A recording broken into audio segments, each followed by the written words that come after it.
ion channels and pumps and the drug action upon them. I want to start off with this slide right here. And what this is not something I want you to memorize, but rather it is a good tour of the importance of ion channels in a whole bunch of human disorders from the standpoint of the whole body. And what this diagram or what this chart outlines are a whole bunch of disorders throughout the body that are affected by ion channels, essentially. And you can see that for the most part, ion channels are concentrated in the nervous system. Also, they're important in the cardiac function and muscle, and then any organ that has a lot of osmotic transport. So let's just kind of quickly go through this.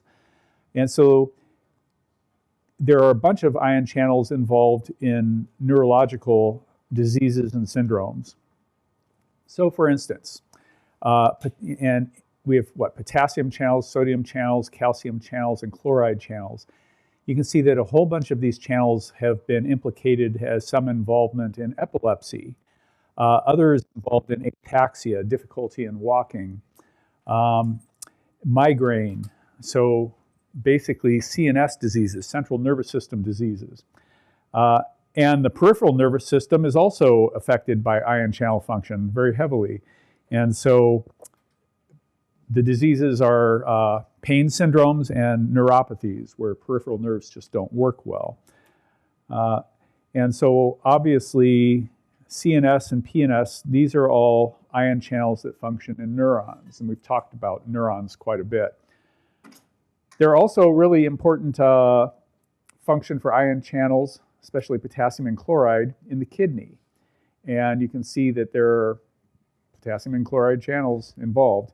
And these are all involved in regulating osmotic function in the nephrons of the kidney, which cause exchange of water into the urine.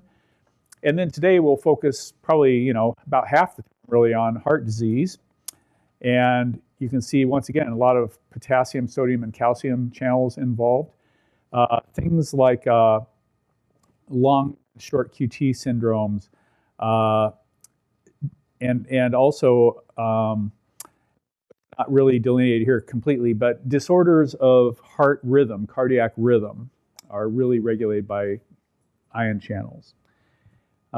Pancreas is also involved, also another secretory gland organ, and even skeletal muscle, because there is a lot of ions go into making bone, basically, osteoporosis. So ion channels are quite important for a lot of things. And we're going to now kind of switch, with that said, we're going to switch gears and go into some of these different classes. So let's look at first anesthetics and sedatives. And here we go. So this is the structure of cocaine, which is a regulated illegal drug. But you can see that a lot of anesthetics are actually similar in structure to cocaine. So for instance, here is benzocaine and surfocaine. This one is used for oral relief of pain. It's what's in Oragel. And this is a urological anesthetic. But you can see that there is kind of a pharmacophore that you can see in these. Cocaine is a plant-derived alkaloid, and it is a very potent stimulant, but it's also a very potent local anesthetic. Though it's rarely used for that illicitly, but it is a potent anesthetic. And so the basic structure of cocaine has been adapted to these other local anesthetics because, in addition to being a stimulant, these ones have local anesthetic activities. So why are they local anesthetics? How do they work? It has to do with sodium voltage-gated channels that are present in the nerve cells that sense pain. So these are neuronal circuits that sense pain. And you can see that this is a voltage-gated sodium channel, which is in neurons, especially in peripheral neurons, is what we're interested here in terms of local anesthetics. And this channel allows transport of sodium from the outside of the cell to the inside of the cell. And when pain is perceived, this sodium influx is involved in triggering the neuron to send a pain signal to the brain, basically, from peripheral neurons to the brain. Yeah, it's also involved in, so at any rate, if this sodium channel, when you perceive pain, sodium moves in through this channel. But there is actually a binding site on the sodium channel for local anesthetics, which is actually in the interior of the cell on the cytoplasmic face of this sodium channel. And so what happens with these local anesthetics is that they can actually just penetrate the cell membrane, basically by passive diffusion, and they bind to a site in the interior of the cell on the cytoplasmic face of this sodium channel, and it causes it to be locked into a closed position, so sodium can't enter the cell, and that actually blocks pain sensations, and that's why it works as an anesthetic. Okay, so remember that any neuron, you have, when there's an action potential, you have sodium going into the cell and then potassium coming out of the cell, right? So this is blocking the sodium influx phase of an action potential, basically. And a peripheral nerve cell that's sensing pain, if it can't execute an action potential, it can't transmit a pain signal, can it? And that's how these work. So people have, identified and use a number of sodium channel blockers as local anesthetics. And you can see that, and this is something you probably just should know in general because these are such commonly used drugs. But you can see that some of them have very short duration. That's procaine and chloroprocaine. Medium duration, lidocaine and prilocaine. And longer, higher durations, tetracaine and bupivacaine. And so you'll notice that they all have caine at the end of the drug names. That's because they're derivatives of cocaine. They're in the same chemical family. You can see that they have some similarities in structure as well. Now, why would these be short duration, medium duration, and long duration? That is controlled principally by the affinities of the drugs for the receptors or for the channels. And so these ones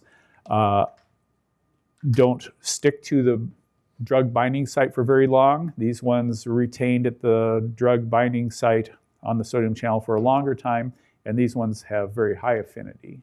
Okay. And so you can see that, it's kind of a structure-function relationship, activity relationship again, and the details on why one is short, medium, and high has to do with that SAR characteristics of each. But a pretty simple thing. They just simply inactivate a sodium channel, lock it in a closed position so that sodium can't get into the cell, the neuron.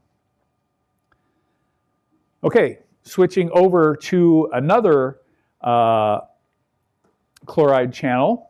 This is actually a voltage-gated chloride channel, again, but it is also a specialized channel because it can bind the neurotransmitter GABA, okay?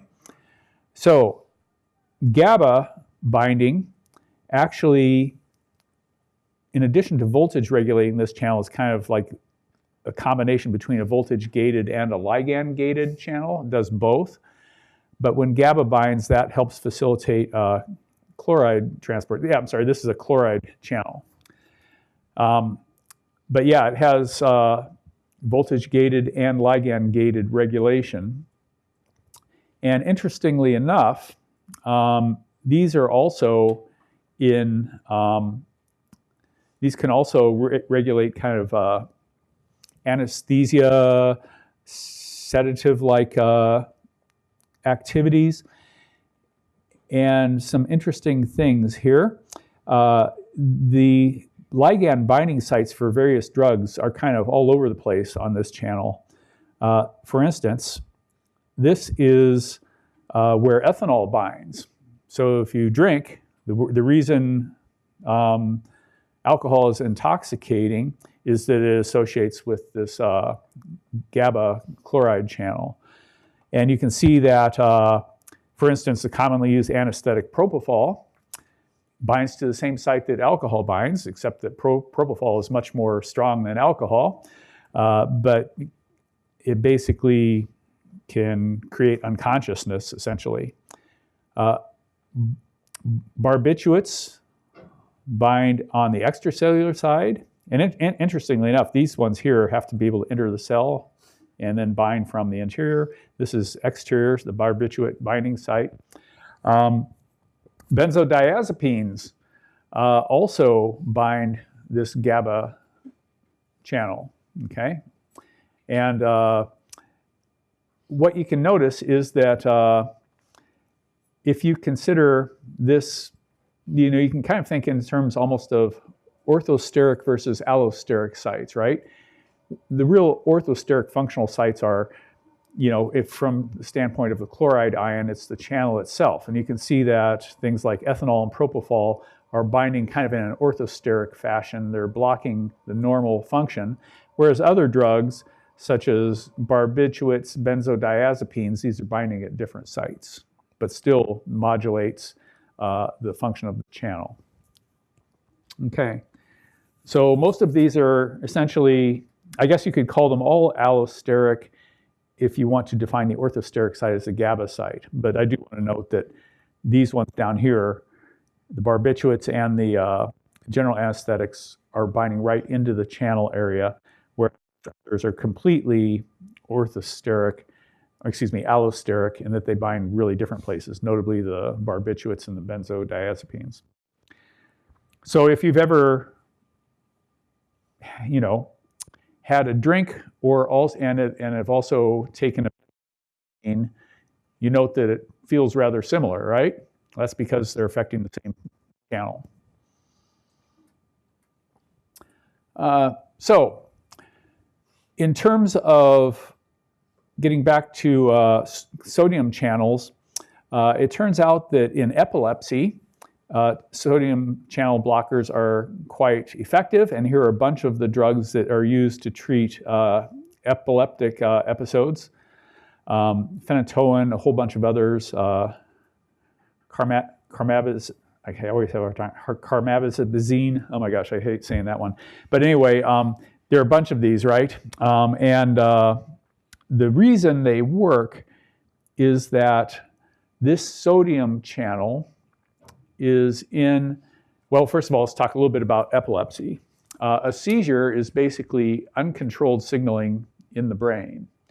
And it's not organized, it's just kind of like a wave of really uncontrolled neuronal firing and signaling, hyperactivity in the brain that's really not organized.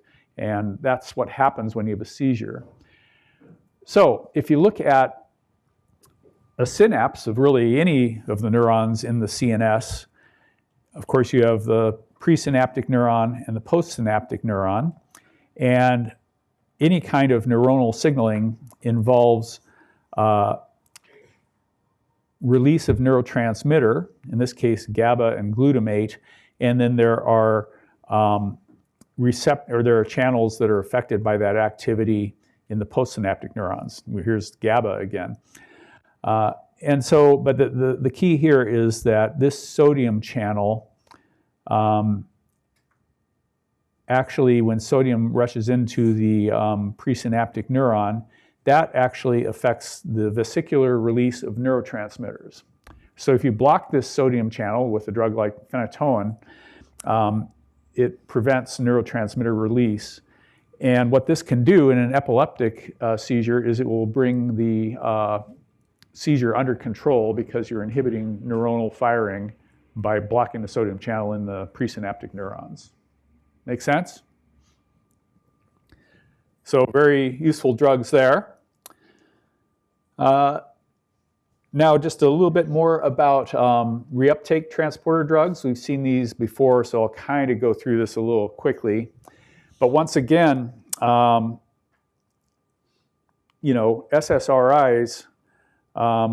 here we're not really talking about an ion channel, but really just a transporter. In fact, a serotonin reuptake transporter.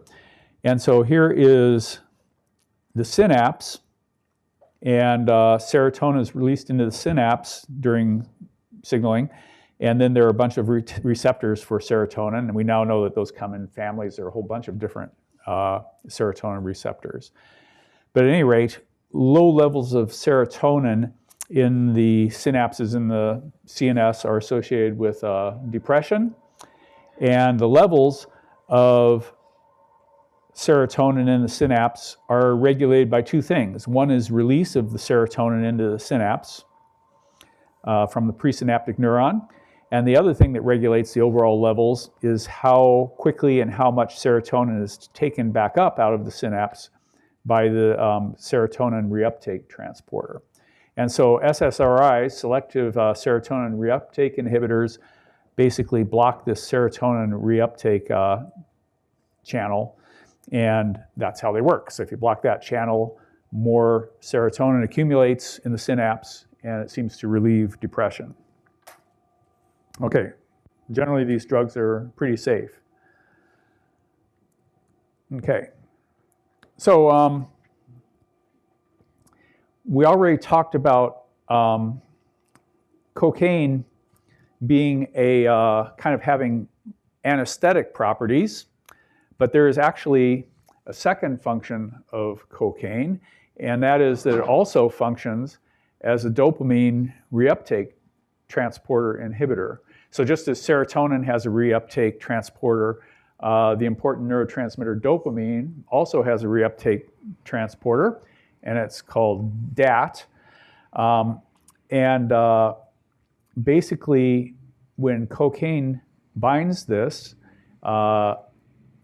it causes increased accumulation of dopamine in the synapse. And dopamine is a neurotransmitter that is very heavily associated with sensing pleasure. So cocaine use causes increased dopamine in synapses, and that's why it feels good when cocaine is used. One of the problems, however, with cocaine use is that over time, the presynaptic neurons actually kind of respond to repeated cocaine use, and they just start to produce less and less dopamine because the amount of dopamine can be sensed and regulated. And so periodic prolonged cocaine use causes a decrease in production of dopamine. It's kind of an adaptive response of the cells. So it takes more and more cocaine over time to try to achieve the same effect of pleasure. And then when the cocaine wears off, there's not much dopamine being produced, so it's a real low, and it kind of spirals out of control. And then pretty soon people are just trying to use cocaine to feel normal.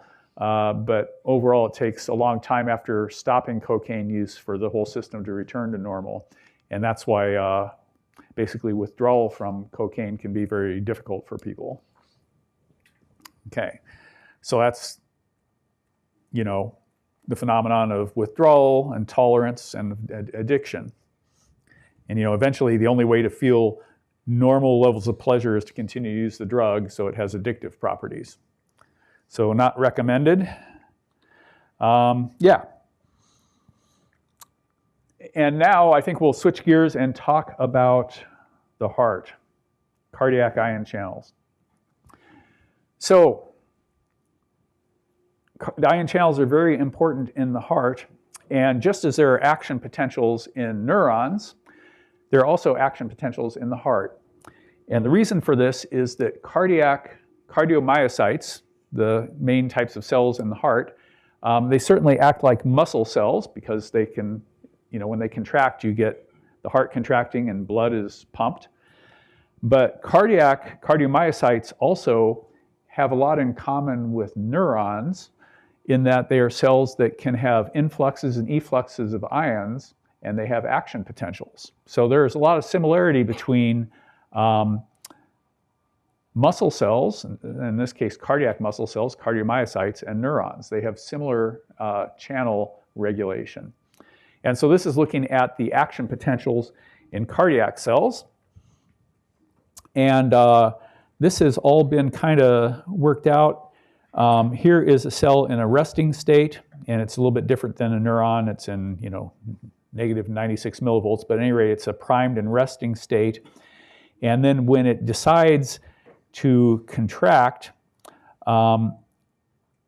it's just like a neuron. Sodium rushes in, potassium rushes out, okay? And you see the action potential initiated. But then there's something a little bit different. After that action potential is initiated, sodium comes in. That's actually phase 0. And potassium, so phase 0 is defined as the influx of sodium. Very rapidly thereafter, you have the efflux of potassium and actually also chloride. But then something is a little bit different here than is the case of neurons. In phase 2, another channel opens and calcium comes in. And actually more potassium can rush out. But this calcium coming in actually kind of counterbalances the loss of potassium, and it kind of prolongs this phase.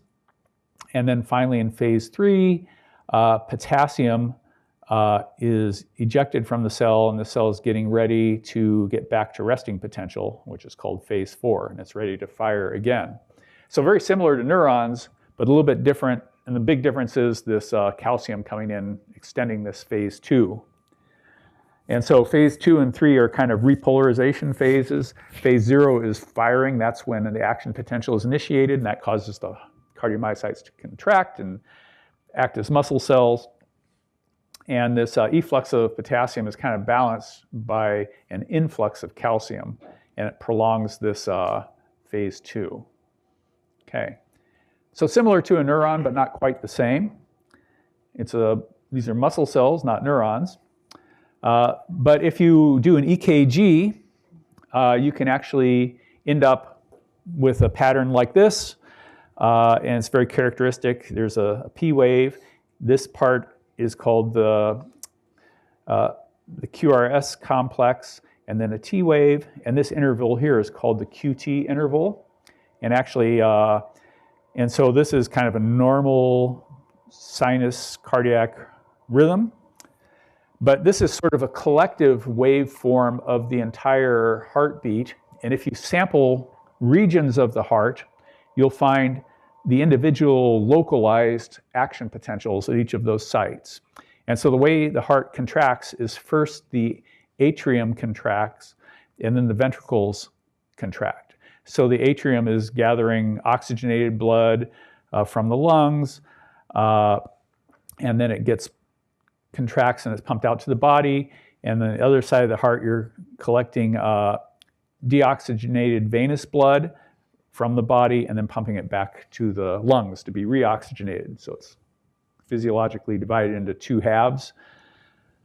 But there are these important nodes, the SA node and the AV node. So the SA node is a group of specialized cardiomyocytes that initiate a heart contraction, and that happens first. And then through electrical signaling, it triggers the AV node. And the SA node will cause atrial contraction, and it also triggers the AV node, which causes ventricular contraction of the heart. Okay? And so if you go along and you sample action potentials at all these sites, here's the SA node one. Here is the atrium kind of body wall contraction signal. Here's the AV node. And then these ones down here are more in the ventricle. So the sum of that looks like this. Okay? And the QRS is when the ventricle is contracting, which is a very forceful contraction. These are much larger chambers of the heart, very powerful. So anyway, here's a normal EKG, normal heartbeat. There are a lot of disorders. Tachycardia is when there's misregulation and the heart is going too fast. Bradycardia is when the heart is pumping too slowly. And arrhythmias are when there's irregular heartbeats. And all of these are problems, and all of them can be addressed by pharmacology. So there are a bunch of drugs that treat rhythm of the heart, and they're classified into different categories based on what part of the action potential of the heart they affect. So here we are again with, starting at resting phase 4, 0, 1, 2, and 3, and back to phase 4.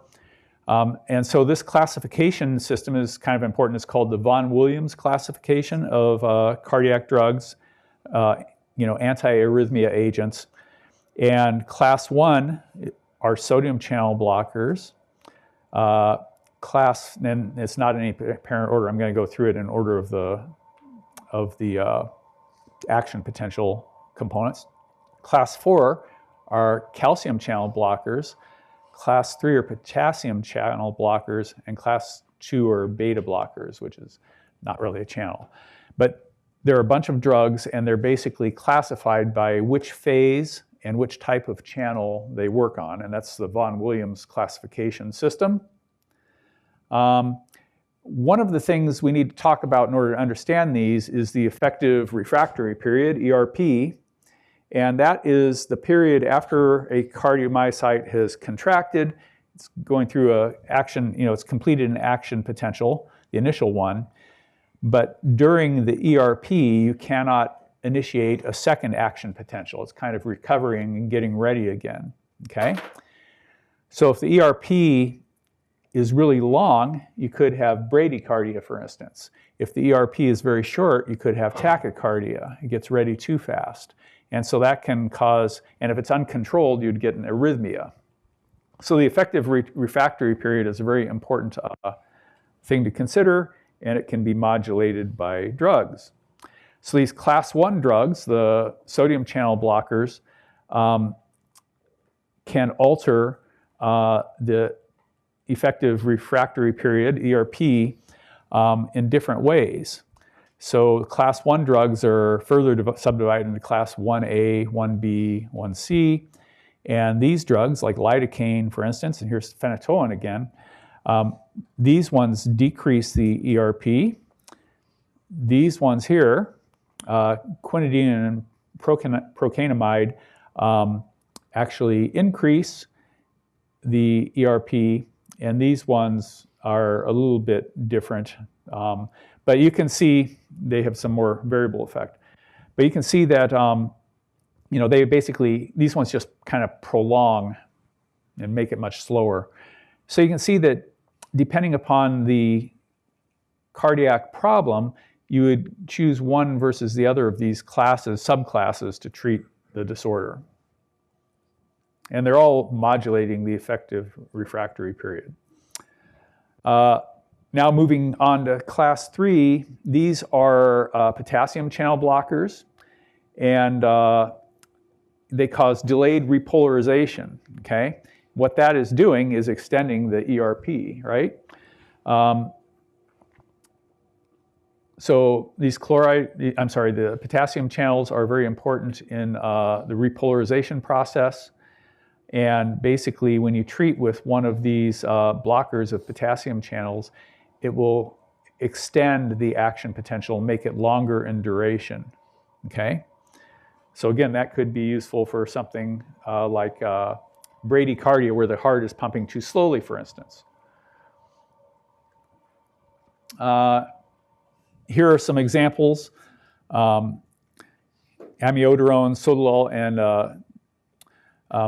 dofetilide, but these ones they work on this sodium channel, and they're inhibiting the efflux of, the potassium channel. They're inhibiting the efflux of potassium ions, and they're basically increasing the period of duration for when a new contraction can occur, and they're helpful for arrhythmias. What they're in arrhythmias, you oftentimes have premature or abnormal contractions, and these things seem to settle down that aspect. And then finally, class 4, calcium channel blockers. You'll remember that calcium is what kind of extends this phase 2. And there's actually an interesting feature here. Calcium channel blockers are especially good for arrhythmias, where you have just disorganized heart rate beating. And it turns out that these two nodes in the heart, the SA node and the AV node, are very important. And these contain specialized cardiomyocytes that are really involved in initiating and regulating the heartbeat. So there are a lot of cardiomyocytes here, especially enriched in calcium channels. It's kind of what makes them unique, one of the things that makes them unique. And so if you use calcium channel blockers, they can alter phase 2, as would be expected, and you can decrease phase 2 length, and that slows the heart rate. It also tends to help out arrhythmias. But the SA node especially is really interesting. It has a lot of specialized cardiomyocytes that contain calcium. They're enriched in calcium channels. And these are kind of cool cardiomyocytes because they also respond to the autonomic nervous system. So there are actually connections between autonomic nervous system and SA node cardiomyocytes. And when these start to dysfunction, you can get arrhythmias. And then if you have real loss of these cells, you might need a pacemaker to artificially induce the cardiac pumping. So here are some of the calcium channel blockers. And the important thing is you can see some commonalities in the chemical structure. But you now know that these are all really working on phase 2. Okay. So these can also be useful for treatment of hypertension, because if the heart is pumping too fast with too much pressure, that can obviously affect blood pressure. And that's the dihydropyridine ones. The non-dihydropyridine ones I just listed also have some use in hypertension, but also helping with arrhythmias, tachycardia, and just arrhythmias in general. So anyway, much of this obviously is in great detail in the cardio module. It's really one of the more challenging areas of pharmacology, antiarrhythmic agents. But I just think you now have some appreciation of how channels are really important for this and how blocking channels can really be helpful in some cases. Okay, now switching gears once again, exchanger pumps. So here's our friend we've seen now for the third time, the sodium-potassium exchanger pump. And you remember that this is important. Remember from neurons, it's really important to create these ion gradients, differentials between the outside and the inside of neurons, okay? And every time this works, 3 sodium ions can leave, 2 potassiums are imported. And it's an ATP-dependent process, an active transporter. We've seen these being important in the case of neurons, but guess what? They're also important in the heart. And even in the kidney. And so the sodium-potassium exchanger pumps are really kind of the workhorse molecular entity that's creating these important gradients of sodium and potassium in a lot of different cell types, a lot of different organs. So it turns out that there are a lot of plants that naturally contain toxins that affect the sodium-potassium exchanger pump. So Wabane is one such drug, and it's definitely a poison, a toxic substance. It was originally used or it's developed by indigenous cultures to make poisons for arrows, okay? And so it inhibits the sodium-potassium exchanger pump. And if you completely inhibit that with a large dose of poison, you're not going to be able to generate membrane potentials, and the heart can't function, so it's a very potent poison. And it's lethal at higher doses, and that's why it's used on poison arrows, okay? But if you use it at lower doses, sometimes you can actually modulate arrhythmias, okay? And it can even be used for hypotension, but interestingly enough for cardiac arrhythmias. So the phrase in toxicology, the dose makes the poison, right? If you use this at very low levels, it can have some very beneficial effects because if you're altering sodium and potassium levels across membranes a little bit at sublethal levels, therapeutic levels, it can actually modulate heart rate, okay? Another interesting drug also from plants is digoxin, which is from the digitalis plant. And it can be used to treat AFib, atrial fibrillation, which is an arrhythmia, atrial flutter. And interestingly enough, it also is useful for heart failure. So heart failure is a condition that occurs when the heart, typically in elderly people, just simply can't pump enough blood. The contraction force of the heart is reduced. Oftentimes the heart is enlarged, and it just can't pump as much blood as it should. And so digoxin actually is a cardiac glycoside that can increase ejection force. It makes contraction of the heart more powerful, and so it can be used for treating heart failure for that reason. Okay, but again, it's a sodium-potassium pump inhibitor, and it's also widely prescribed. And so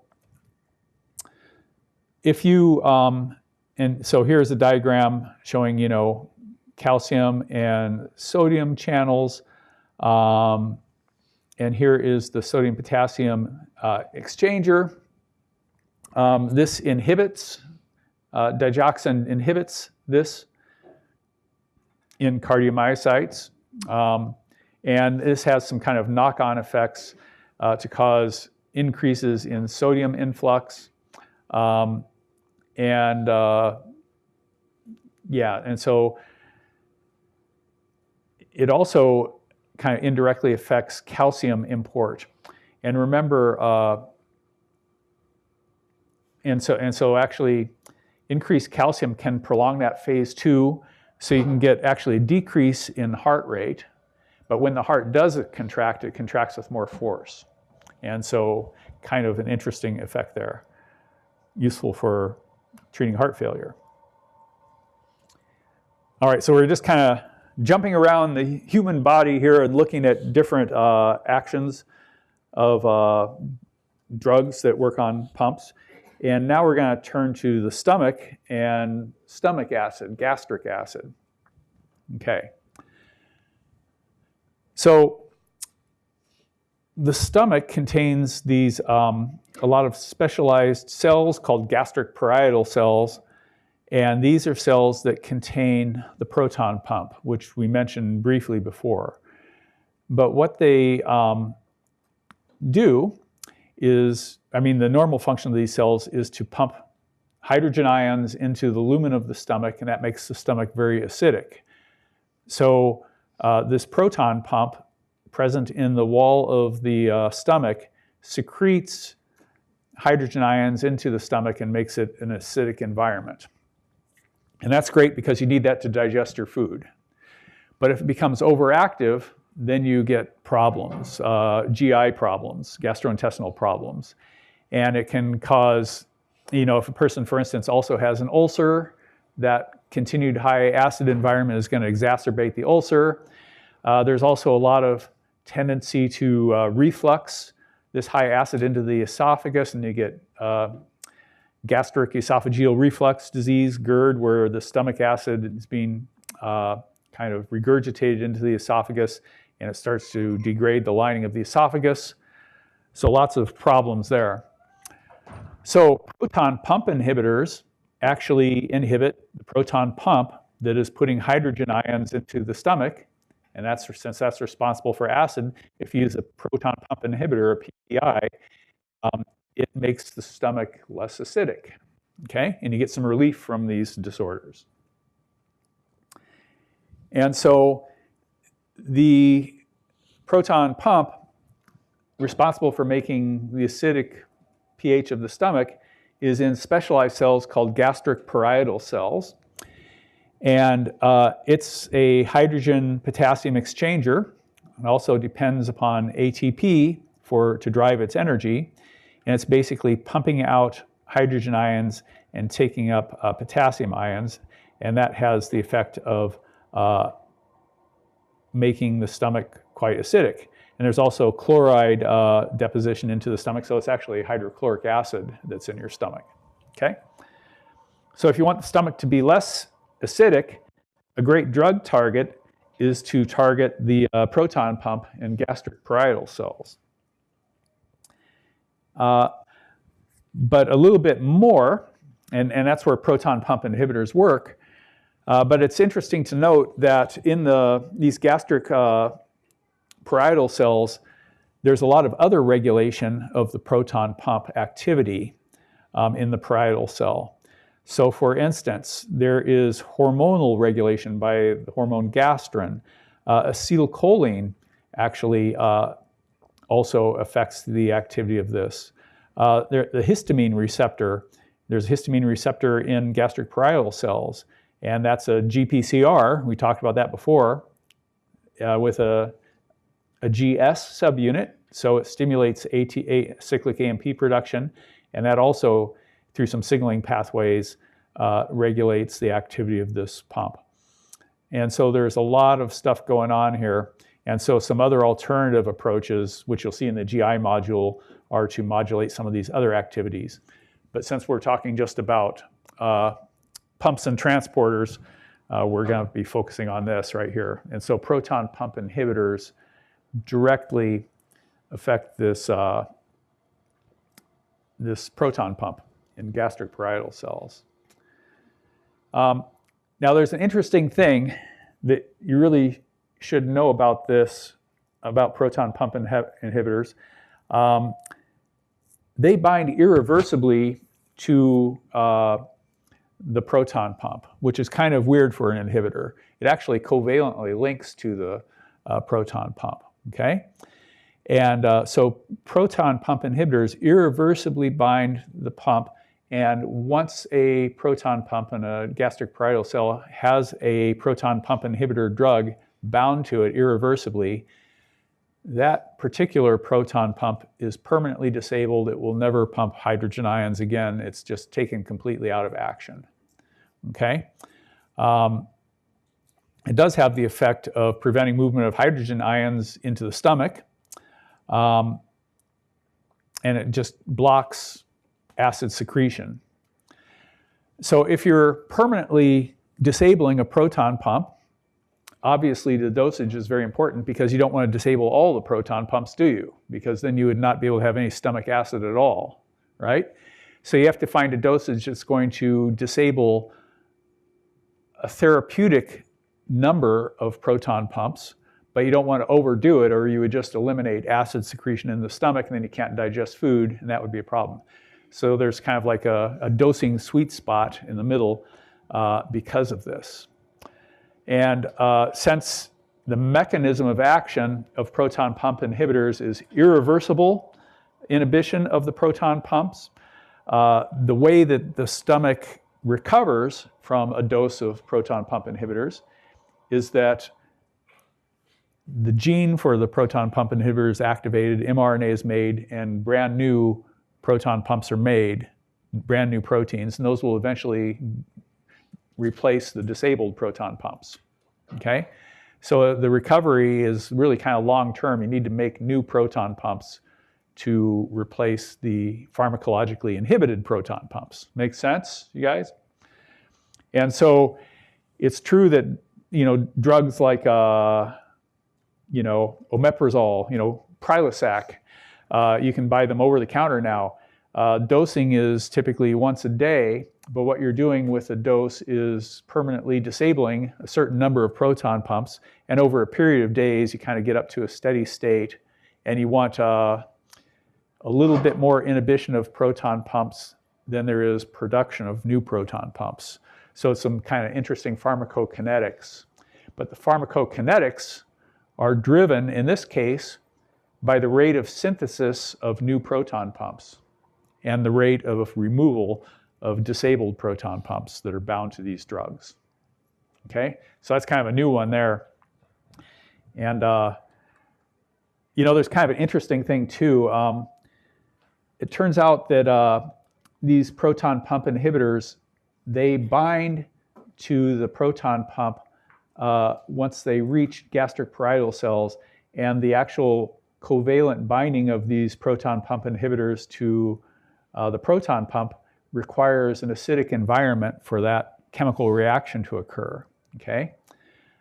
And so the way these are delivered is they're packaged into capsules that have an enteric coating, and that's a coating on the pill that keeps the drug on the inside of the capsule, and it protects it from stomach acid.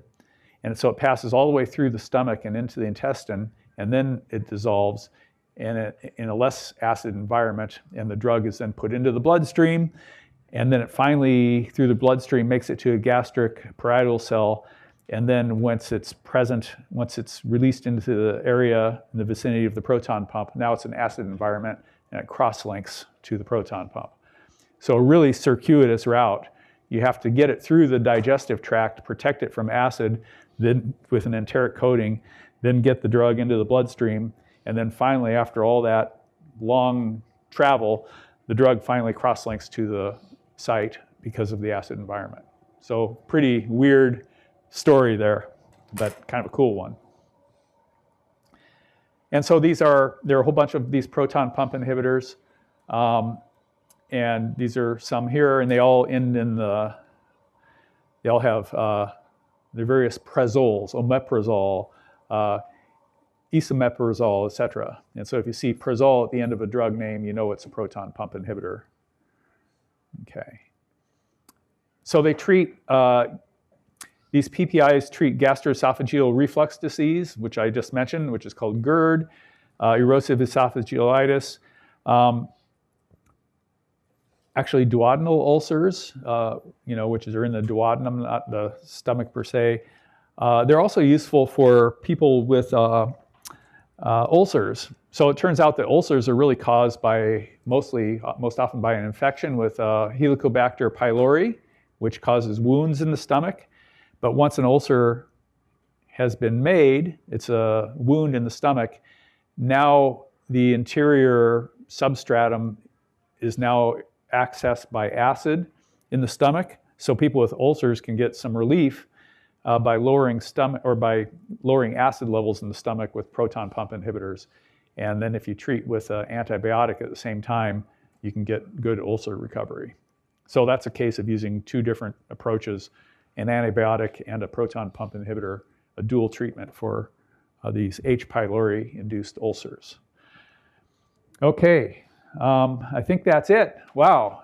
So it's been nice teaching you guys. I hope you learned some interesting things and hopefully have a good overview of kind of pharmacology. I know it's different than Dr. Inescovich's stuff, which is more basic molecular biology, cell biology, but you should have a bit of a feel for pharmacology now, I'm hoping. At least that's my intent. And I'll see you guys at the final. If you have any questions in the meantime, I will be looking at my email. I'll try to respond, okay? Good luck, everybody, and see you one more time, and then I'll see you all again in the spring semester. All right.